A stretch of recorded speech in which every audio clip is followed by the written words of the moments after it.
Quando um mundo para, outros mundos nascem. Nasce o mundo que pensa nos outros, que cuida de si, porque cuidar da própria saúde é cuidar da saúde de muitos. Nasce o mundo que acontece dentro de casa. Agora, há mais tempo para compartilhar com a família, rir sem pressa, contar histórias, jogar finalmente aquele jogo. Nasce o mundo que percebe que nosso mundo é um só. Quando não há fronteiras para os problemas, as soluções de uns também inspiram a todos. A força da Itália que canta unida em suas varandas é nossa também. Estão nascendo muitos mundos porque o mundo teve que parar. Neste momento, uma parte do mundo da nossa escola parece estar parando com as aulas suspensas. Porém, não há parede que nos afaste. Não há distância que nos deixe separados. Não há isolamento que nos deixe sós. Porque nossa escola está onde está cada um de nós. E é assim, confiantes, que reconhecemos a força do melhor mundo que juntos podemos criar.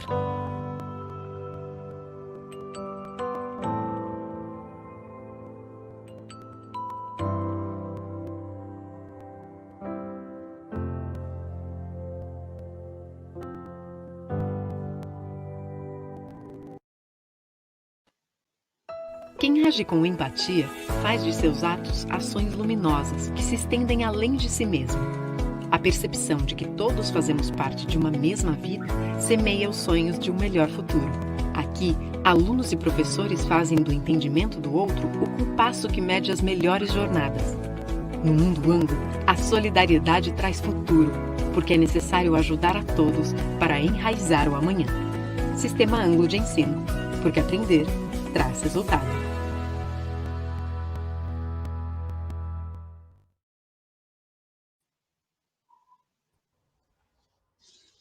Olá, boa noite, pais, professores.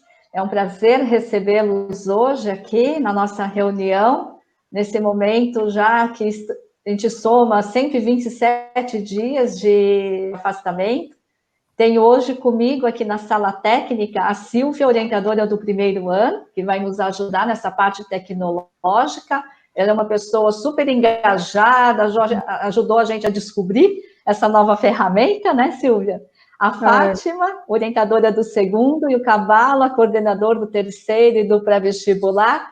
Eles vão ficar aqui também acompanhando as considerações, as dúvidas no chat, e aí, ao final da minha fala, a gente vai abrir um espaço para isso, tá bom? Então, eu peço que durante a minha apresentação, se houver alguma dúvida, alguma consideração, que vocês, então, coloquem aí no chat, para que, ao final da apresentação, a gente consiga responder a todas essas dúvidas. Como eu disse, são 127 dias já de afastamento, é um momento difícil, que pegou todo mundo de surpresa, e segundo a médica, a doutora Elizabeth Ross, no momento de perda, e esse é o momento de perda, a gente perdeu a mobilidade, né? A gente não consegue estar nos lugares que nós gostaríamos de estar, nós perdemos o contato físico, o olho no olho. Então, nesses momentos de perda, ela sinaliza 5 momentos. O primeiro é o momento de negação. Então, lá no início, eu lembro que até eu chegava a pensar, não, a Covid não vai chegar aqui no Brasil, né? Aqui o clima é tropical, a dengue está matando muito mais, nós estaremos livres. Quando nós entramos em quarentena, alguns alunos pensaram, não, está tudo certo, não vou fazer nada agora, não me adapto ao online, assim que voltar ao presencial, eu começo a colocar as minhas coisas em dia. O segundo momento é o de raiva. Poxa vida, o que a China fez? Deixou escapar esse vírus? A OMS não está sabendo lidar com essas questões de uma forma adequada? No ambiente escolar, eu não me adapto a aulas online, não dá, é diferente, eu quero pensar, o professor não consegue. Aí vem o terceiro momento, que eu acho que é o que a gente está vivendo agora, que é o de negociação, né? Não, se sair com máscara, ok, dá para ser, a gente vai abrindo o comércio aos poucos. Se a escola voltar com escalonamento, com protocolos rígidos, é possível, sim, a gente voltar a uma vida como era antes. Os alunos também começam a negociar, falam assim, não, daqui a pouco volta, então eu vou deixar para pensar nos meus estudos, na minha rotina, né? Depois.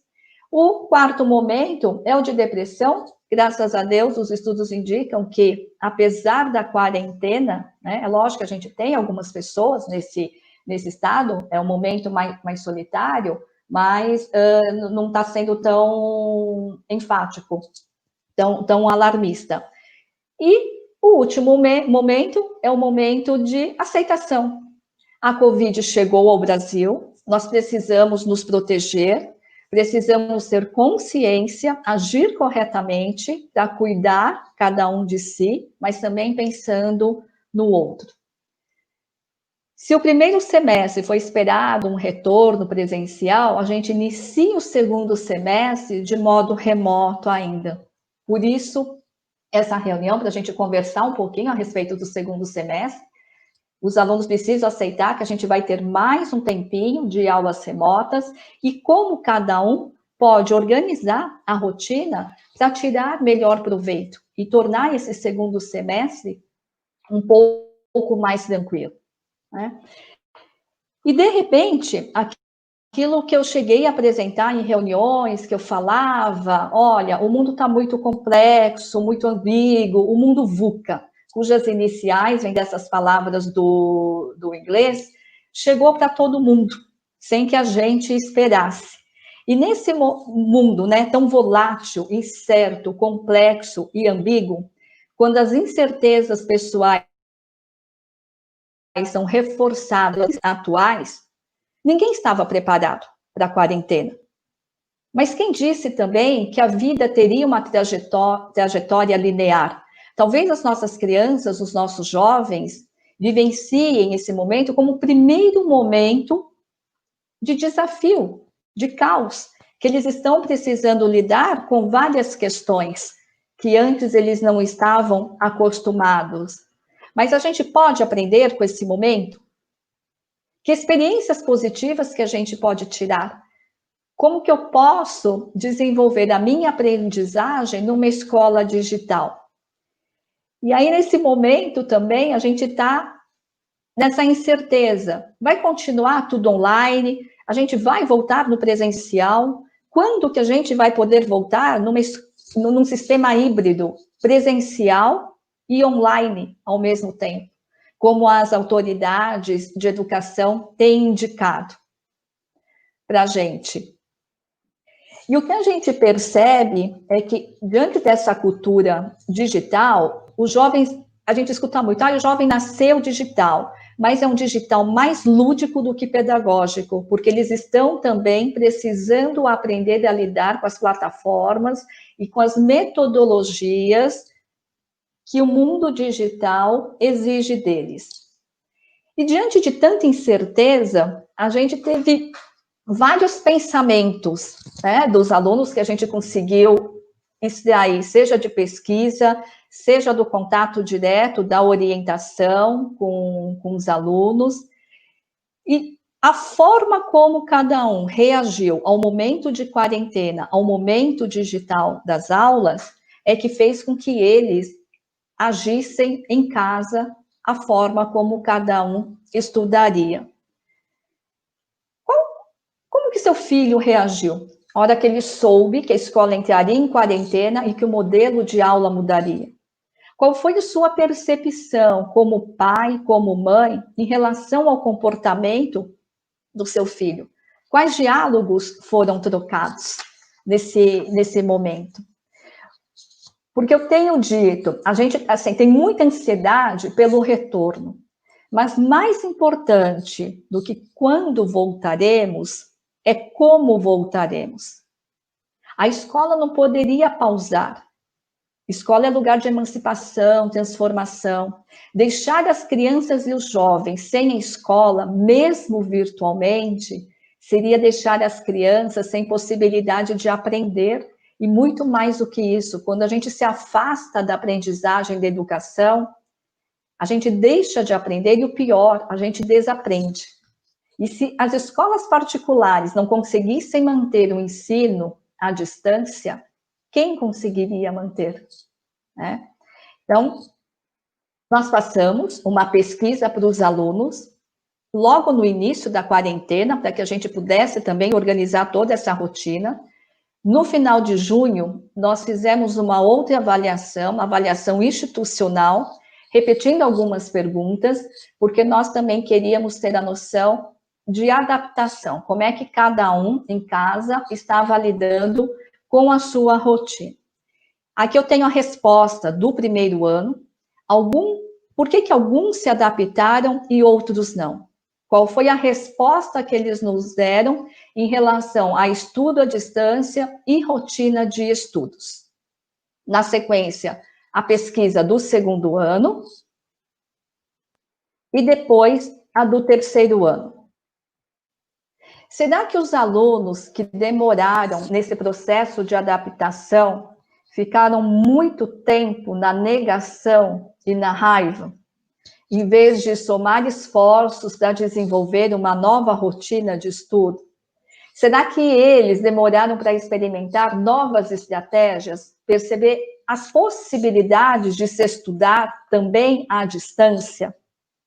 E é importante, por isso eu reforço essa nossa conversa hoje, porque o nosso segundo semestre começa remoto, nós não temos data de retorno ainda. Tínhamos uma indicação, mas a data prevista recentemente, há uns 2 dias, eu acho, eles começaram a dizer que talvez não seja no dia 8, como eles haviam falado. Então, é importante que o aluno entre na rotina de estudos para que não haja um saldo negativo muito grande. E o Conselho Nacional de Educação validou o ensino à distância até o final do ano. E cancelar o ano seria a coisa mais fácil para todo mundo. Mas nós pagaríamos o preço de uma pausa hoje quando? Né? E aqui eu quero trazer um pouco o conceito de mindset, que é a configuração da mente. É como o cérebro lida com as situações do dia a dia.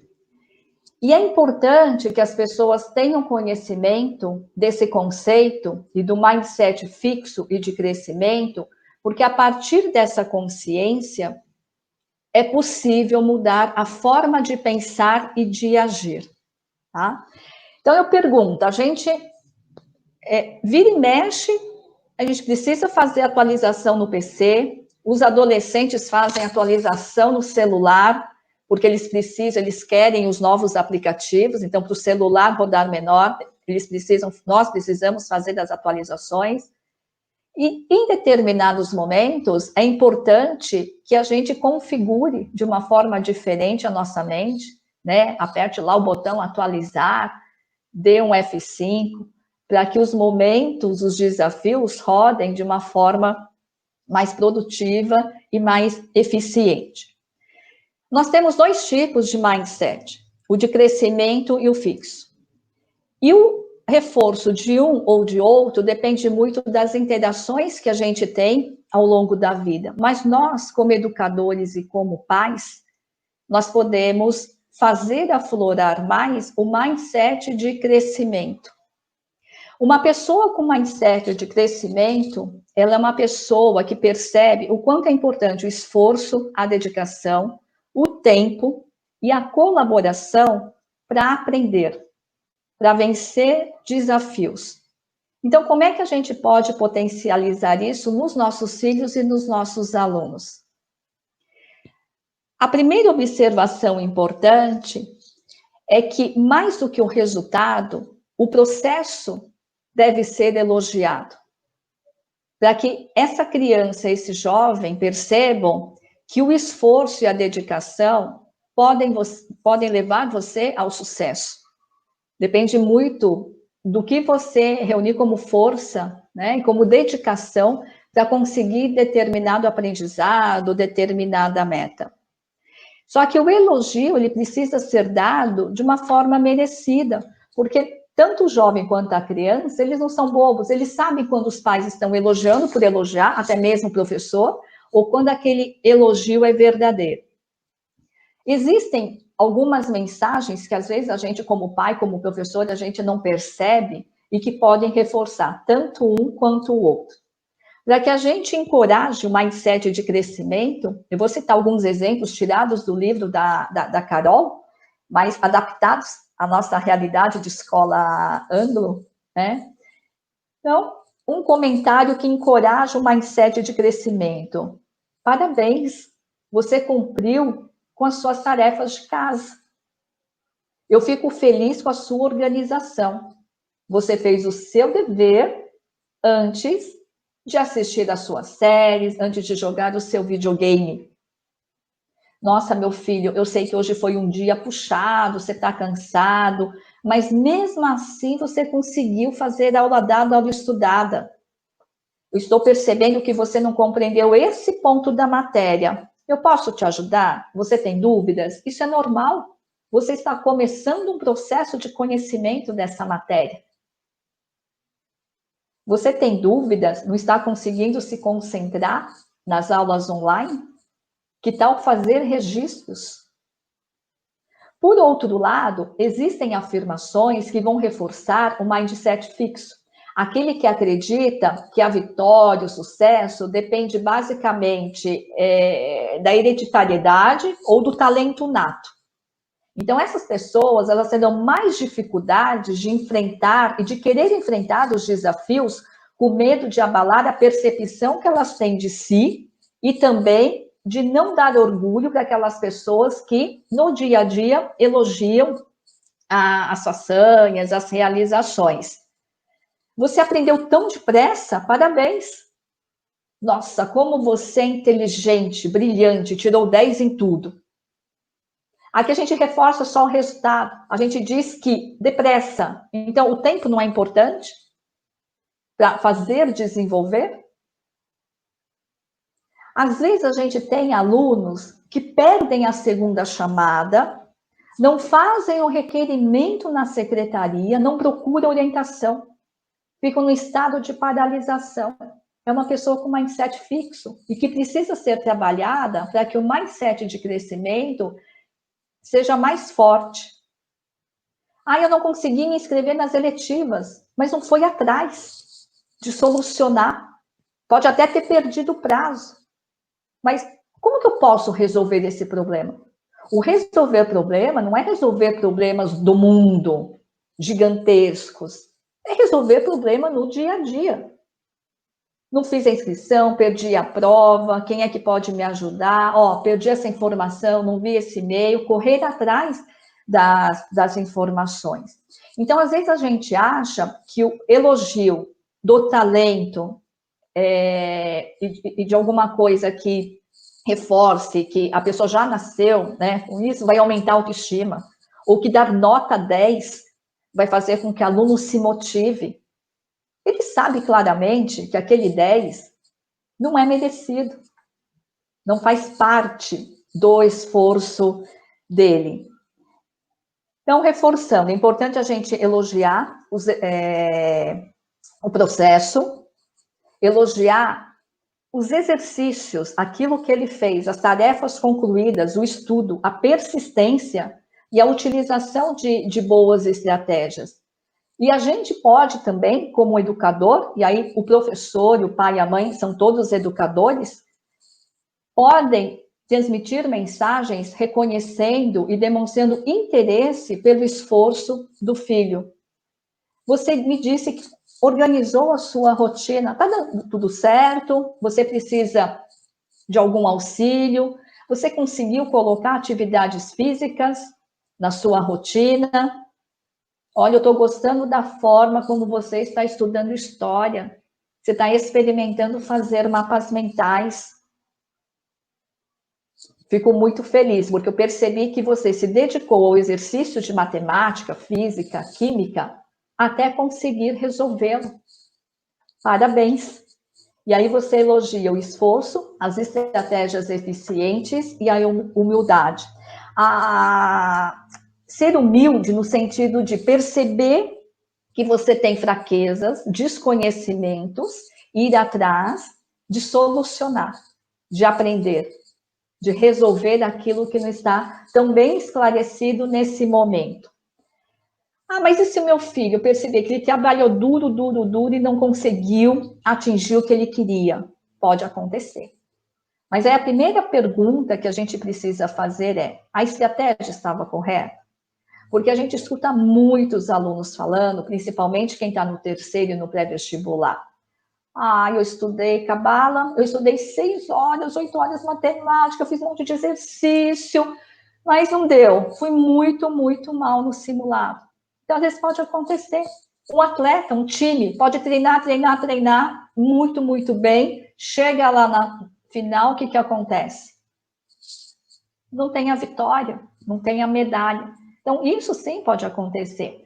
E nesses momentos, que tal a gente dar feedbacks também positivos, sem chatear, sem menosprezar, né? Gostei do seu esforço, se ele for um atleta, nos treinamentos, mas vamos refletir o que a outra equipe fez de melhor, o que faltou em você, se for uma competição individual. Os atletas e as equipes analisam os vídeos depois da competição, eles filmam tudo, eles querem ver o adversário, eles querem ver o time deles jogando, quem marcou mais, por que aquele pênalti não deu certo, por que o jogador não conseguiu ter um alto rendimento, que estava muito marcado. Filho, eu percebo que ainda você não conseguiu organizar a sua rotina, ainda porque é possível, ainda ele não conseguiu organizar, mas é possível. Vamos rever as suas estratégias? Aí você transmite a ideia de que a melhora, o entendimento, ele é possível, desde que você se dedique àquela questão. Você tenha vontade de resolver aquela questão, né? Agora, sem menosprezar o filho, quando você percebe que ele não está fazendo o que ele deveria fazer, o seu feedback, de repente, pode ser: meu filho, estou chateado, porque hoje você tinha 2 aulas de biologia, é uma matéria que você está precisando melhorar o seu rendimento, e você não acordou para essas aulas. Como é que você acha que pode resolver essa situação? Ir atrás desse conhecimento de biologia. Eu soube que a escola grava as aulas e posta lá no Plural. Não seria legal você rever essas aulas, assistir a essas aulas? Filho, eu fico muito chateado quando você perde uma oportunidade de aprender. Você procurou o plantão de dúvidas para tirar dúvida no teorema de Pitágoras, de como você aplica na resolução de um problema? Que tal você procurar o plantão? Se dedique mais às aulas de matemática. Assista com seriedade, né?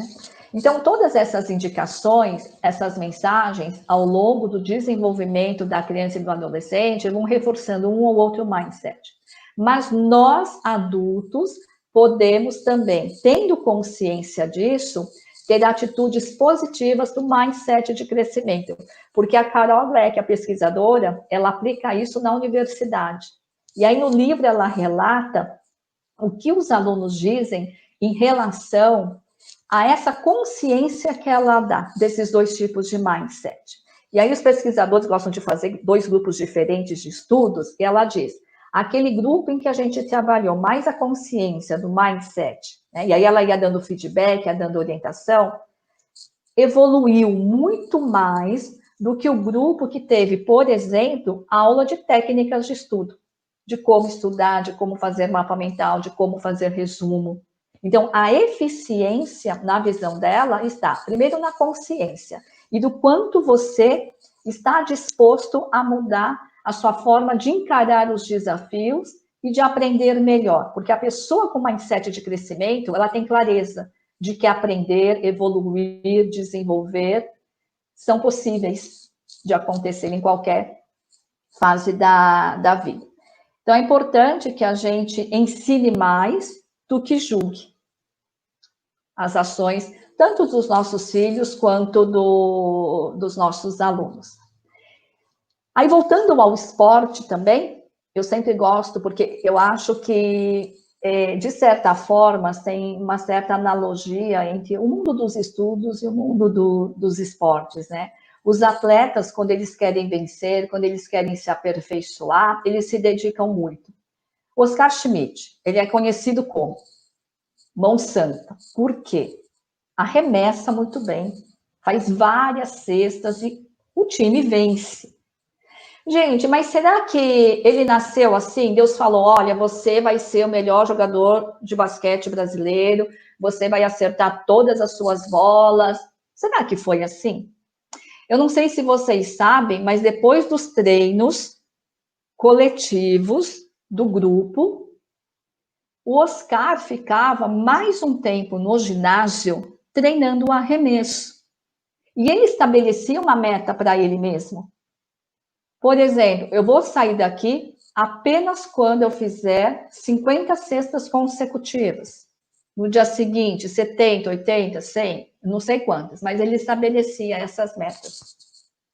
O aluno, assistir aula é suficiente? Só assistir aula? Tem aluno que absorve muito durante a aula, mas ele pode melhorar também. O aluno excelente, com facilidade de captar as mensagens durante a aula, ele pode melhorar.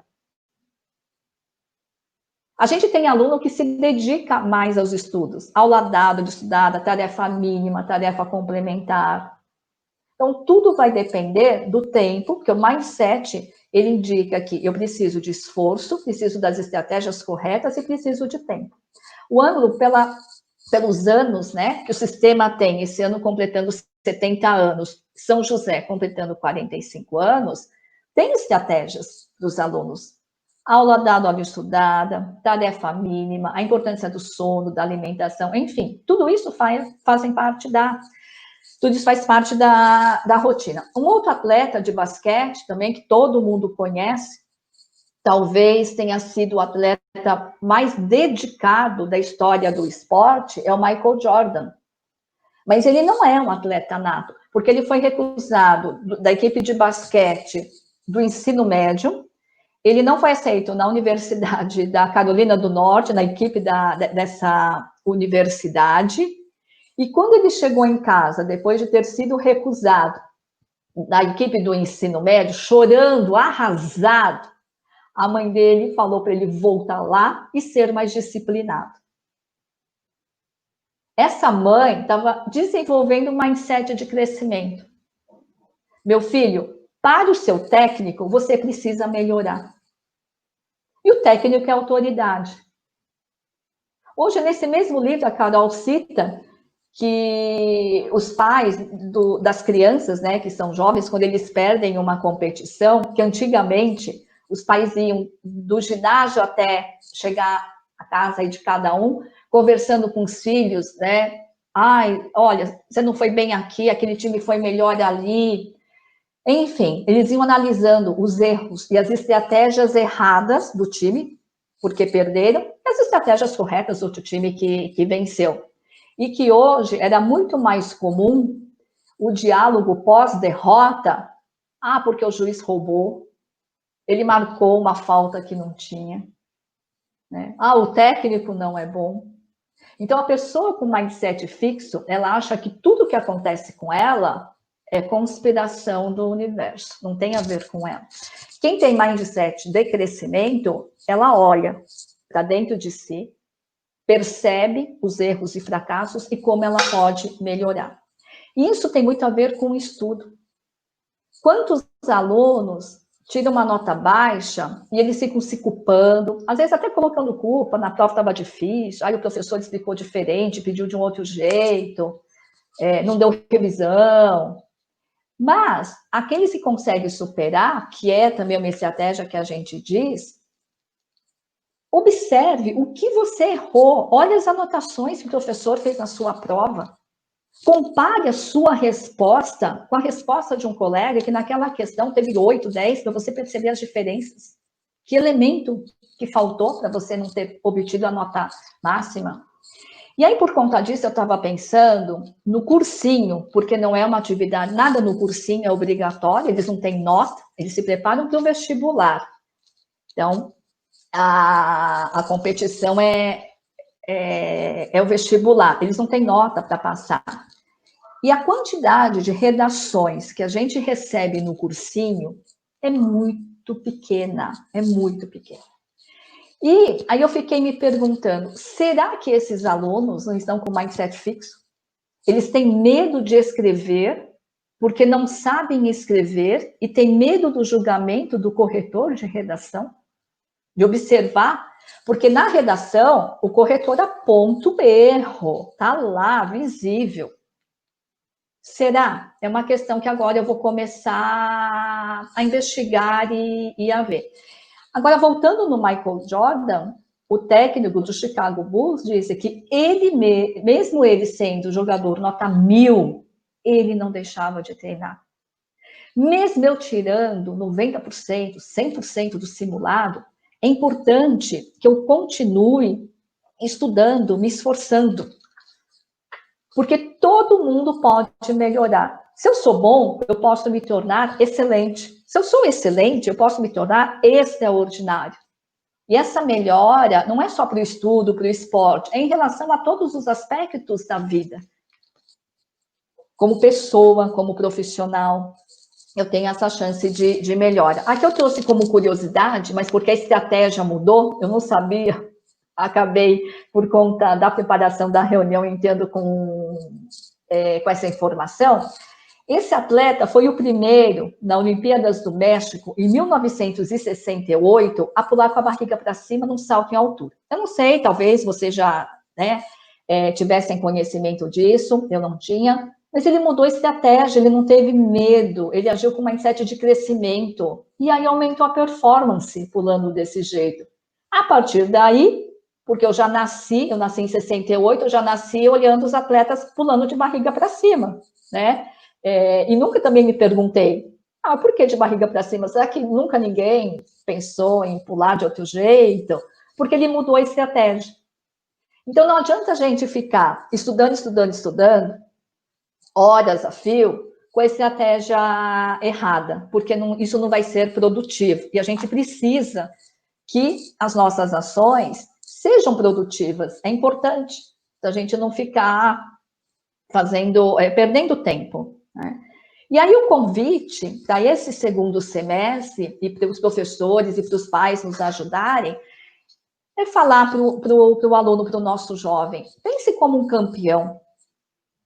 Mas o importante aqui não é pegar o pódio, não é pegar a medalha, é você se tornar cada dia melhor, focando o processo na melhoria contínua, né? Aumentando a sua performance como estudante, como aluno. E tudo aquilo que você estabeleceu como meta, que essa intenção se transforme em ação. Então, trabalho duro, boas estratégias e perceber que pessoas ao seu redor podem ajudar a melhorar é uma atitude bastante inteligente.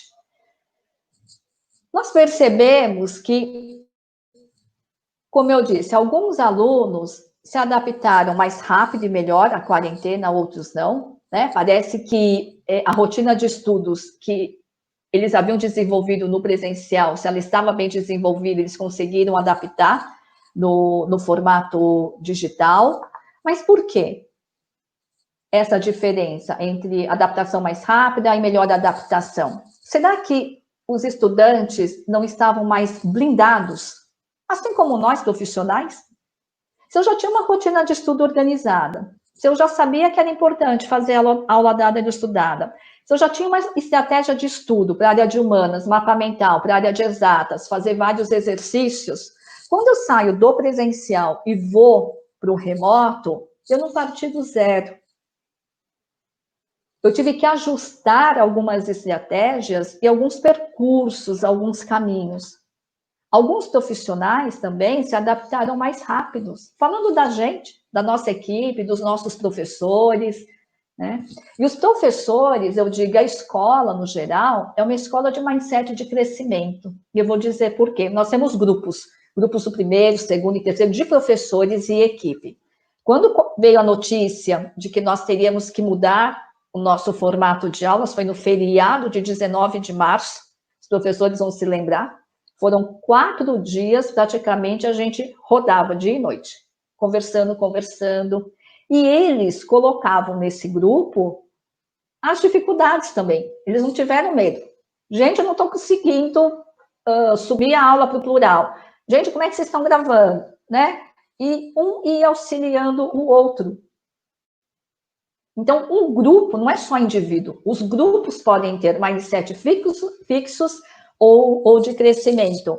Então, eles foram muito flexíveis a demonstrar as fragilidades e os colegas irem ajudando, e aí a gente conseguiu se adequar. E eu digo que se o primeiro semestre foi um primeiro semestre de adequação no início, porque no final nós acabamos até fazendo coisas diferentes, inovando, o segundo semestre vai ser de um aperfeiçoamento muito grande, porque a tarefa mínima da equipe pedagógica foi feita no primeiro semestre. E a gente quer que aconteça o mesmo com os alunos. Será que essa quarentena não está sendo um período de test life?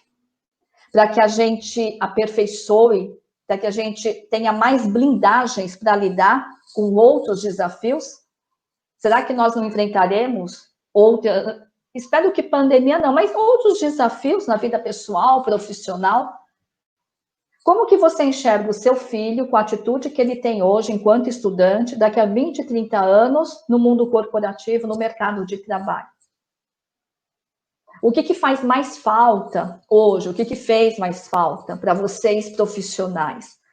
Foi não saber a adjunta adnominal, foi não saber a função de uma célula, a data da Revolução Russa, as consequências, ou foi a falta de criatividade, flexibilidade, resiliência? Então, esse momento de quarentena, quando eu perguntei lá no início que coisas positivas a gente pode aprender, tem a ver um pouco com isso. Né? Não é, a gente não precisa aprender só na escola. A vida virou uma grande sala de aula. Eu trago uma música também de 1968, do Rolling Stones, que diz o seguinte, um dos trechos: você não pode ter sempre o que quer, mas se você tentar algumas vezes, você pode descobrir que consegue o que precisa. Gente, aí eu vou fazer um parênteses. TikTok. Eu não sei na casa de vocês, mas os jovens treinam a dancinha. E eles só vão filmar e postar na hora que essa dancinha estiver excelente em termos de performance. Sim ou não? Coloquem aí no chat para ver se vocês estão familiarizados com isso. Sabe aquele vídeo que pega um objeto, entrega para o outro, aí o outro entrega para o outro? Tarará. Olha que trabalho em grupo que eles tiveram que fazer para conseguir montar esse vídeo. A Mariana aqui em casa, para montar com a turma do balé, ela fez maquiagem, se maquiou, arrumou cabelo, botou figurino de balé, escolheu o melhor lugar, posição para fazer o vídeo e foi lá, eu não sei o que era, era pincel, que tinha que entregar para né, no virtual. Então, é possível aprender. Se eles podem aprender, se eles podem se reunir, se organizar em grupo para fazer esse vídeo, qual é a dificuldade de se reunir em grupo para desenvolver o trabalho do projeto? Qual é a dificuldade de se organizar em equipe para estudar alguma coisa? Para ir atrás de um conteúdo de ciências de matemática que não está bem aprendido? Então, tudo isso é possível.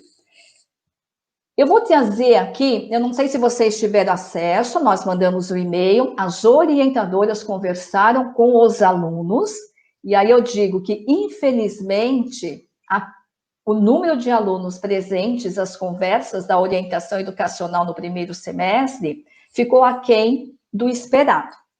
E nesse momento, é no momento de tutoria, vamos conversar. Eu sei que alguns estão tendo dificuldades. Eu, como orientadora, eu posso ajudar. Nós demos várias opções deles organizarem a rotina, porque naquele momento a escola também não sabia se seria possível todo mundo acordar 7 horas, quantos aparelhos que cada um tinha em casa, né, para assistir aula online, para fazer um home office. Então, eles ficaram mais autônomos. Mas autonomia e responsabilidade é uma competência importante da gente desenvolver. E se não for agora, nesse momento em que é muito exigido deles, quando que será? E algumas coisas são intransferíveis. Então, a organização dessa rotina é intransferível, o estudo é intransferível, faz parte da rotina de estudante. Nós, como equipe de escola, vocês como pais, a gente pode estudar. Mas no final das contas, se ele quiser ficar o dia inteiro de pijamão, fazendo nada, é difícil, não é? Então, eles tiveram várias possibilidades, as orientadoras conversaram a respeito de rotinas, não existe uma rotina, uma fórmula, estude desse jeito, desse jeito que vai dar certo para todo mundo, não. Rotina de estudo depende muito com o seu perfil, com o seu canal de aprendizagem. Às vezes você vai precisar fazer mapa mental porque você é muito visual. Às vezes você vai precisar escutar várias vezes algumas coisas que você é mais auditivo, vai ter que escrever, vai ter que fazer exercício, né, porque você precisa desse fazer para aprender. Então, elas indicaram várias combinações. No roteiro, aqui eu estou trazendo o slide como ele está lá no material, tá? Então, lá no roteiro, no PowerPoint, chama Quarentenou, está lá na área restrita. A gente indica várias possibilidades, pensando em alguns perfis de alunos, e a gente falou para eles, gente, experimenta, veja um ou outro, converse com o seu colega, veja como ele está se organizando, mas de tudo, se nada disso der certo, volte a conversar comigo, a gente vai fazer um plano personalizado, individual. Agora, se o filho hoje está completamente perdido, não sabe por onde começar, aí eu vou indicar uma rotina. É ele acordar cedo, escovar os dentes, arrumar a cama, tomar café, sentar em frente ao computador, tirar o pijama e assistir a todas as aulas ao vivo de manhã. Porque se ele não conseguiu ainda organizar uma rotina, aquela fase da negação e da raiva tem que passar. A gente está num momento de aceitação e de melhoria. Porque senão ele vai terminar o ano com saldo negativo. E pensem, começar o segundo ano, o terceiro ano, ou a universidade com saldo negativo. Vocês sabem o que é saldo negativo em banco, não sabe? É difícil, não é fácil.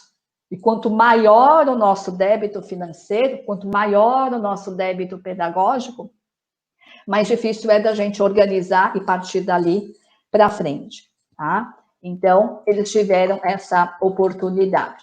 Em todas as rotinas de estudo, aqui também o PowerPoint lá do Quarentenou, por isso que ele está com bastante informação escrita, normalmente os meus slides não têm tanta informação escrita, mas como era um material de consulta, então ele precisava ter essas indicações. É importante ele organizar uma rotina semanal, saber o que vai ser feito na segunda, na terça, na quarta, na quinta, na sexta, no sábado e no domingo. Registra. É importante ter isso registrado, marcado, visivelmente, para ele ver. E aí eu digo que o cérebro, ele é preguiçoso, mas ele gosta de rotina, gosta de organização e de previsibilidade, tá? O cérebro ele pode se recusar um pouquinho a mudar a rotina. Para a gente iniciar uma atividade física, ano que vem eu começo, porque o cérebro não quer gastar energia, ele quer viver na zona de conforto. Ele tem uma estrutura ainda primitiva de sobrevivência. Então, se ele não puder, né, se ele puder ficar quietinho, sem muito esforço, ele vai ficar. Mas a partir do momento que hoje você estuda naquele horário, amanhã você estuda naquele horário, ou se exercita, no terceiro, quarto dia, ele já vai começar a falar para você, está na hora de estudar, está na hora de fazer exercício, está na hora de dormir, porque ele vai seguindo essas rotinas.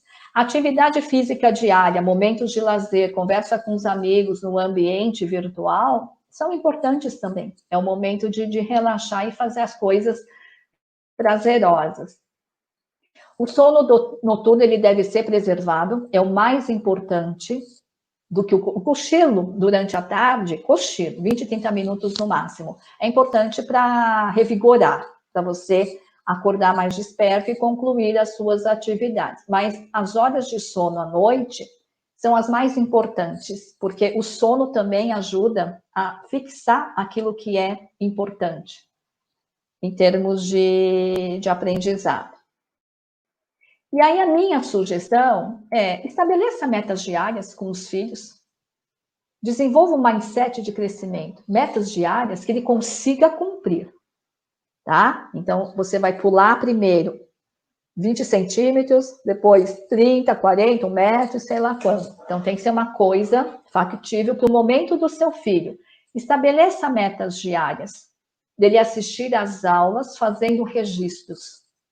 Assistir a aula e fazer um breve resumo de cada uma delas. Uma frase. Da primeira aula, em uma frase, o que você aprendeu? Da segunda aula, outra frase. Vai juntando.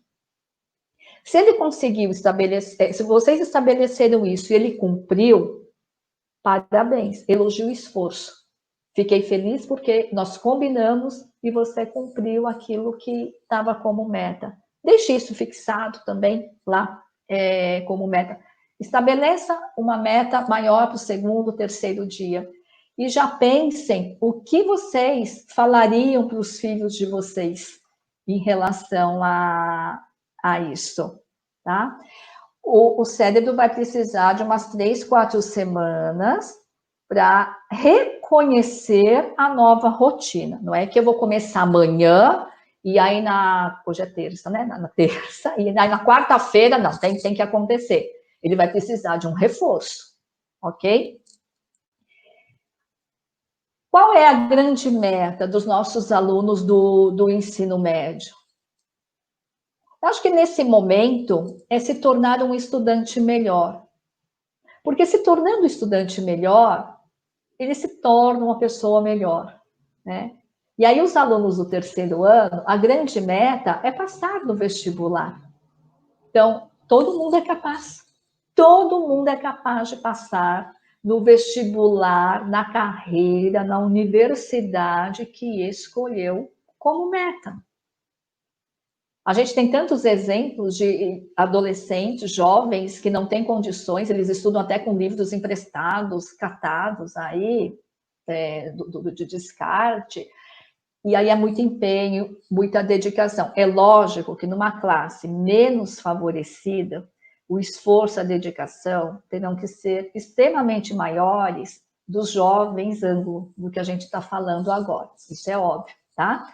Mas nessas condições da nossa escola, que todos têm condições semelhantes, o esforço, a dedicação vai fazer muita diferença. E ser estudante, eu repito, é uma função intransferível. É dele.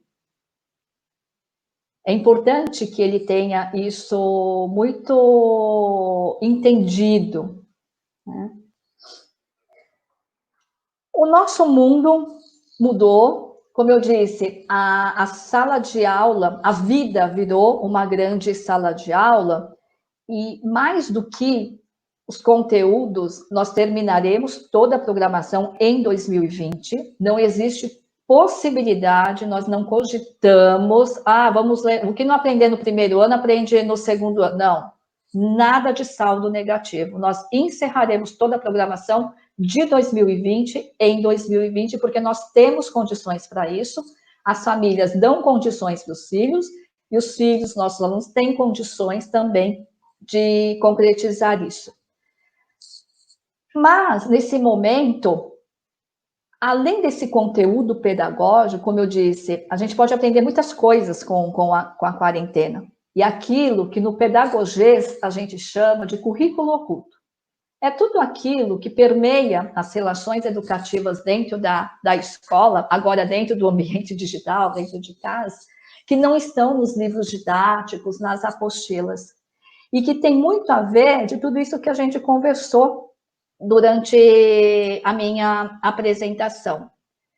Tem a ver com proatividade, autonomia, resiliência, capacidade de aprender a aprender, flexibilidade, criatividade e tantas outras competências, e quem já assistiu a minha reunião eu apresento, do século XXI, aquelas que são exigidas da vida.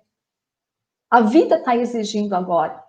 Tudo aquilo que a gente fala, a vida vai exigir, como se a vida fosse lá no mundo adulto, né? Mas a vida está exigindo agora de todo mundo. Então, independentemente do que nós havíamos planejado no currículo escolar, esse é o currículo da vida, que surgiu para todo mundo agora.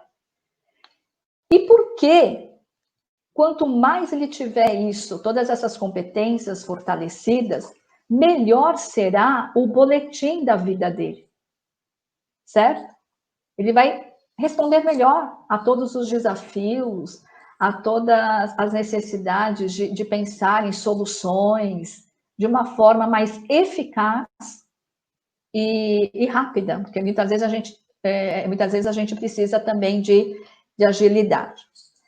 O nosso projeto de primeiro e segundo ano vai acontecer, porque a gente não aceita cancelar. E aqui eu volto a falar de novo. Seria muito mais fácil, né, comunicar. Olha, gente, diante da situação, a gente vai cancelar o projeto. Mas não. Hoje eu tenho parte de uma equipe operacional, pedagógica, nessa sala virtual, que é uma sala reservada. Vendo o quê? Como que a gente faz a apresentação, como é que a Silvia está fazendo essa movimentação de slide, eu apareço maior, apareço menor, como é que eles se comunicam lá no chat, porque os alunos que vão apresentar estarão nessa sala técnica. Então, eles vão ser inseridos num outro formato de palestra, de congresso, né? Porque o nosso projeto, ele tem a parte de apresentação oral, tem a parte do BAN, da exposição, que nós vamos readaptar, porque no modelo virtual vai ficar diferente, mas aquilo que eu falei, se eles são tecnológicos, é muito na ludicidade. No pedagógico, eles têm muito que aprender. E é esse aprendizado que a gente, então, para o primeiro e segundo ano, a gente vai dar esse ano. Como é que eles vão fazer o projeto no ambiente virtual? E o vestibular é a mesma coisa. Foram tantas confusões de data, enfim, mas ele está marcado. Tudo vai acontecer entre janeiro e fevereiro. Então, a partir dessa indicação, o estudante começa e consegue se planejar para isso. Porque deixar tudo... pensar que isso seria, né, cancelado, deixaria o estudante assim numa zona de conforto, que é o melhor dos mundos. Se eu acho que vai ser cancelado, se eu acho que não vai ter, então eu não preciso me mexer. Eu não tenho o que fazer. Existe posição mais confortável do que essa? Não. Tá? Então, aqui para indicar que eles vão ter que fazer os trabalhos em grupo. Então, se eles conseguem fazer aqueles vídeos em grupo, eles vão conseguir se reunir em grupo, escolher o horário, se organizar para discutir, resolver as questões. E o vestibular também, a gente não sabe como que vai ser, presencial, eles dividiram em alguns dias para evitar aglomeração, tem uma diferença, olha com quantas mudanças eles vão ter que lidar com o vestibular. Que nós iniciamos o ano com um formato e agora ele já tem um outro formato. Mas quem se prepara bem, se prepara para qualquer formato de vestibular. Isso não pode ser desculpa para não estudar, tá bom? O ângulo está preparado para retornar em qualquer momento. Nós não temos data nenhuma ainda. Eu acho que ninguém tem. Se alguém tiver, é importante, então, que nos diga, porque está todo mundo querendo saber quando é que a gente volta. Mas, qualquer que seja a data, eu digo para vocês que o ângulo tem um protocolo de segurança que está sendo construído em parceria com a equipe do Hospital Vivaro. Então, toda a expertise de uma equipe médica que conhece bem, né, as condições, o que precisa ser feito, está sendo feita de uma forma muito colaborativa com a equipe pedagógica. Hoje nós estivemos na escola, ficamos das 2 até mais ou menos umas 4h30, equipe pedagógica, administrativa, junto com a equipe que vai implantar esse protocolo de segurança, uma reunião lá no ângulo. Eles começaram a dar as primeiras orientações em relação a fluxo, como é que a gente vai organizar os alunos em sala, como é que os intervalos serão organizados, o que a gente vai fazer se acontecer determinada coisa, como é que vai medir febre, esse equipamento é legal ter nesses funcionários. Então, todo esse protocolo de segurança está sendo construído para que quando a gente falar, retornaremos ainda, acredito, de forma híbrida, remota e presencial, a gente tenha uma escola organizada fisicamente, né, e com toda a equipe conhecedora do que precisa ser feito. E nesse momento de retorno, a gente vai ter uma outra reunião para que a gente possa explicar todo esse protocolo, tá bom? Mas é para vocês saberem que isso já está sendo construído e validado pela equipe do Hospital Vivale. Mas a gente sabe também que, além do protocolo de segurança, existe uma outra parte muito importante, talvez durante, mesmo que a gente não volte no remoto em setembro, outubro, mas que é importante que aconteça, porque será um longo período de afastamento do contato presencial, um protocolo emocional. Então, é o ângulo, de novo, pensando nessa questão da formação humana. Se eu preciso dar uma segurança física de saúde, eu preciso dar uma segurança emocional. E aí, a Roberta e a Thaís Bento também já estão preparando esses protocolos, essas conversas que a gente vai ter com os alunos, com vocês pais, com os professores e colaboradores, tá bom? A Thaís é ex-aluna, uma pessoa muito querida, e ela, por várias vezes, junto com a Roberta, já as duas fizeram um trabalho dentro da escola. Até esse ano, no planejamento, elas estiveram no momento das atividades com a gente, tá? Nós tivemos, no dia 23 de junho, nós enviamos o comunicado, a Uniexpo Online, que nós fazíamos no presencial, estava marcado para 6 de junho, e aí a Teenager transformou numa plataforma online. Eles agendaram uma segunda edição para o dia 30 de junho, a do dia 23 foi específica para o Vale do Paraíba, tá? Essa no dia 30 de junho, eles pensaram no público cidade de São Paulo. Eu digo isso por conta das universidades que são convidadas para participarem desse evento. Então, dia 30 de junho, na quinta-feira, para quem perdeu, não pôde assistir, alunos, pais, fica o convite. Léo Freiman faz uma palestra para pais e educadores no dia 30, às 18 horas, falando um pouquinho de escolha profissional, que é também uma conversa, um diálogo importante de vocês terem com os filhos desde o primeiro ano, para que os filhos amadureçam todas essas informações a respeito de escolha de carreira universitária e profissão, tá? Tudo isso já foi mandado por e-mail, é só um lembrete. Tem também a programação de estudantes, nesses 3 horários, com esses 3 temas, que é também um momento de reflexão para o seu filho, né? Para o nosso aluno pensar já como é que ele vai escolher, qual é a melhor forma de escolher, em que ele tem que pensar. Então, fica o convite, a inscrição é um evento gratuito, a inscrição uniexpo.com.br, precisa ter um e-mail do Gmail para participar, para conseguir acessar a plataforma. No dia 6 de agosto, nós ainda vamos enviar a informação, o link de inscrição. Daniel Perry é o diretor do Ângulo Vestibulares e vai conversar com os nossos alunos sobre estratégia de prova para os vestibulares. E aí é muito interessante que alunos, desde o primeiro ano, participem dessa palestra. Ele vai falar do pós, durante, do pré, durante e pós-prova. Por quê? Engana-se o aluno que acha que a prova termina quando ele entrega a ficha de resposta. Não, Depois que você entregou a ficha de resposta, conferiu o gabarito, a resolução, você precisa ver o que você errou e corrigir, estudar. Porque para cada tipo de erro, há uma estratégia de estudo, de verificação. Assim como os atletas fazem. Eles verificam, depois das provas, os erros e acertos, tá?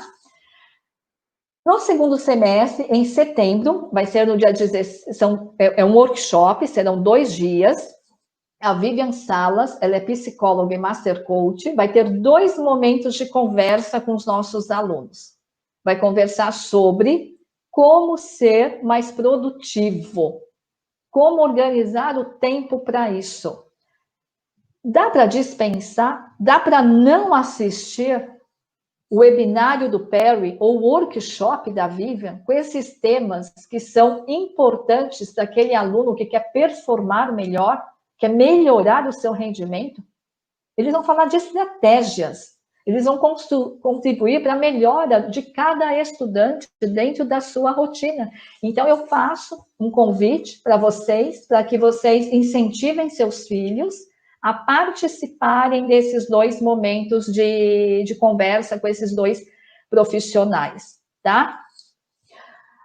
Eu trago aqui 5 indicações de livros. O Mindset foi a teoria, o conhecimento que eu usei para construir a minha fala com vocês, mas um pouco também dos outros, como possibilidade de iniciar um diálogo, uma conversa em casa, tá bom?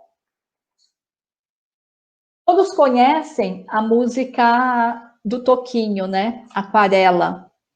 E tem um trecho que eu acho que tem muito a ver com agora. E o futuro é uma astronave que tentamos pilotar, não tem tempo nem piedade, nem tem hora de chegar.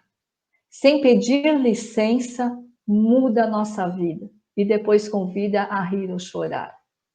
A quarentena veio dessa forma. E o futuro está logo ali na frente, a esperar pela gente. Então, que nós sejamos capazes de desenhar o sol amarelo nesse momento, para fazer brilhar, e que com 5 ou 6 retas, a gente consiga construir as nossas fortalezas e ajudar a construir as fortalezas dos nossos filhos, dos nossos alunos, e que a gente pinte também um barco à vela, branco e navegando nesses mares tão incertos, né?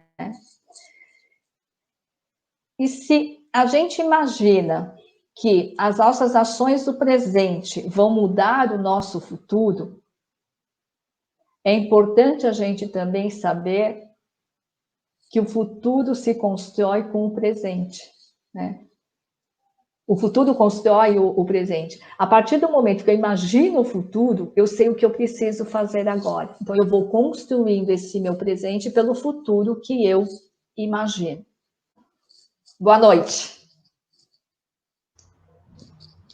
Obrigado, boa noite. Bom retorno a todos.